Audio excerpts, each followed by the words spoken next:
hi Darren. So now we'll be performing a balance test. So the first balance test that we'll be doing is a Tandem Gait test. So this test just helps to check for your balance and whether you can walk straight or not. Yeah. Okay, so are you ready? Yes. Okay. Okay. So what the Tandem Gait test, like I mentioned, is just walking straight and keeping your balance. So the setup I have planned is a straight line that you'll be walking. How you perform this will be to walk forward and then return back to the original position along that line. Yeah. What I want to make sure is that you keep your hands at your side of your body and not raise them up. Yeah, we want to keep it at the side so that it's your true balance rather than when you raise up your hands you get extra help. So yeah, it's okay if you deviate off the line. Just try as much as possible to stay close to it, but if you exceed the line or step out of it, it's completely fine as well. Yeah. Another thing to note is when you walk up and down the line, I want you to keep the toes and the heels in contact with each other whenever you take a step, either forward or backward. Okay. So now proceed to a demonstration to show you how to do it. As I demonstrate to you how to do it, I would recommend you to do it without shoes on, so that it's easier to see your foot placement and whether you deviate off the line. Okay. So the setup I have planned is this straight line here along this width, and I've indicated with masking tapes every 1 meter gap. Okay. So yeah, I'll just demonstrate to you how it's done. I'll just start from here so you can see. So my heel will start from the base, and then take one step forward with the heel touching the toes. Okay. It's up, and then you come back, go backwards with the heels touching the toes as well. Okay, is that one? Yeah. So, any questions? Yes. So once I reach the last passing point, Yes. I'll start to move back. Yes, the distance is about 9 meters.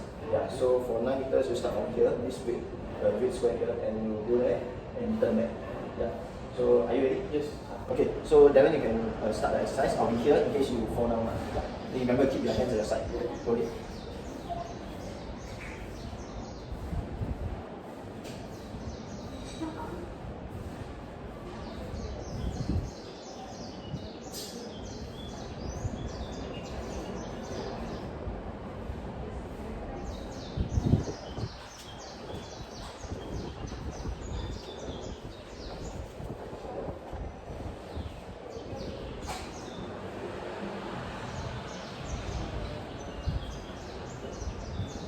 So now you can turn back to the original position. Slowly go backwards.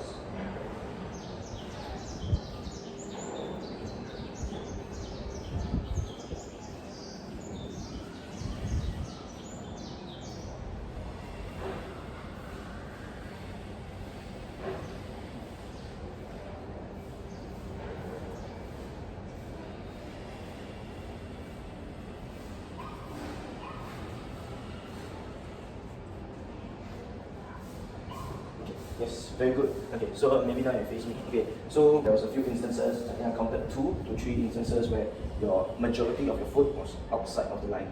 Yeah, so what this means is you probably have better balance to work on. You can definitely work on it.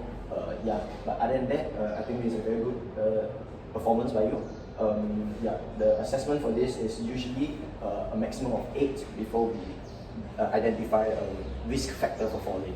But since you did so well with only 2 to 3 errors, yeah, I think that's pretty good already. Yeah. So we'll proceed on to the next exercise. Are you ready? Yes. Okay. So Darren now we're doing the second balance test. So the name of this test is Stork balance test. Right? Okay. So how you perform this exercise is you'll be standing still on the ball of either feet at one time with the other leg pressing against the knee of the standing leg. Okay, so this will test your balance, and I'll be recording the time duration that you are standing and balancing on the ball of your feet for.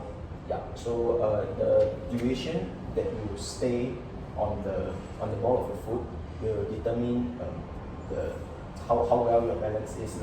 Yeah, so we'll be doing for both right leg and left leg, and we'll be giving you 3 attempts on both legs before we take the average. Yeah.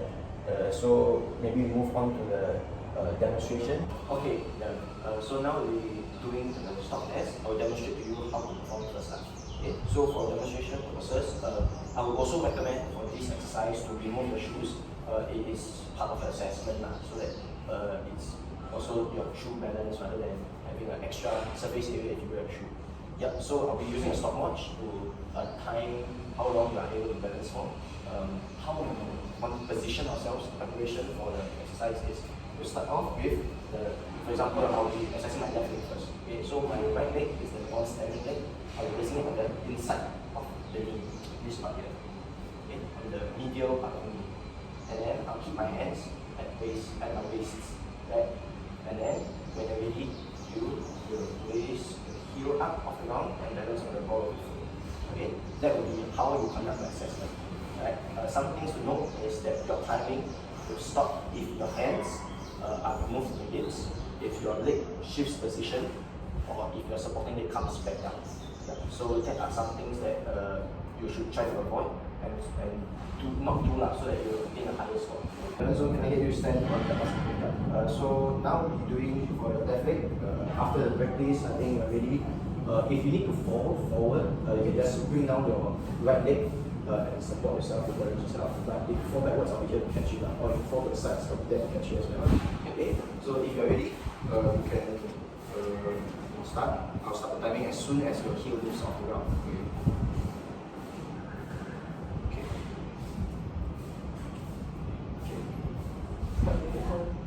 The next thing again. When you're ready.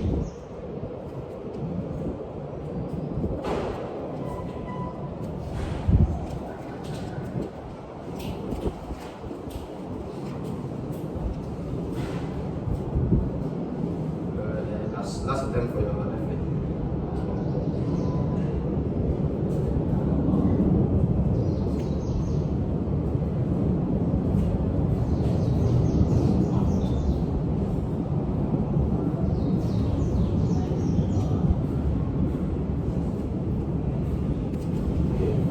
Now we'll be doing it for your other leg.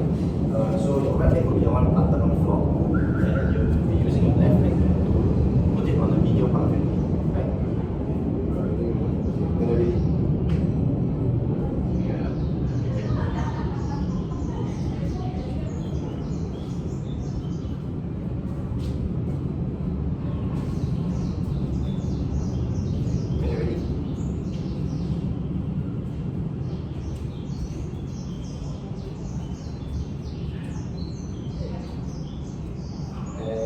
Last step,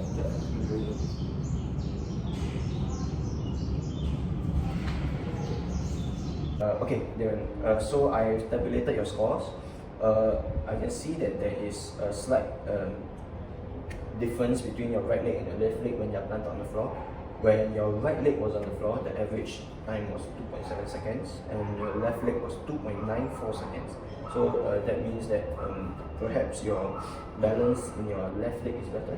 Yeah, so maybe you have to work on trying to maintain equal balance for both legs. And yeah, in terms of the evaluation and how you fare among the average 16 to 19-year-old, I believe you're 18 this year, right?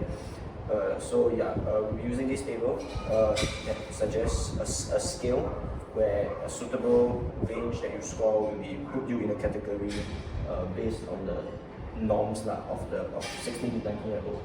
So for your timing, it's under poor. So we will have to evaluate and come up with some exercises to help you to improve your balance and perhaps reach to at least the average range. Okay. So now I'll be just sharing some simple exercises to help you, especially your core and leg muscles, so that it can help you maintain better balance. So for core exercises, I would recommend doing Russian twists. You can do it like 15 reps with a 45-second rest in between each set, 2 to 3 sets per session, and do it about 3 times a week. Yeah, that's what I would recommend. As for the leg exercises, I think because the Stork test mainly focuses on using the calf muscles, since you're plantar flexing the foot, I think that the main muscle we have to target will be the calf. So what I recommend is wall-assisted calf raise. So for this exercise, you just want to hold it for 30 seconds and rest 30 seconds in between each repetition. Yeah. So you can hold on to the wall for assistance and balance while you plantar flex your foot to balance on the ball of your feet. Yeah. So there are some exercises that I would recommend and help you to improve your balance.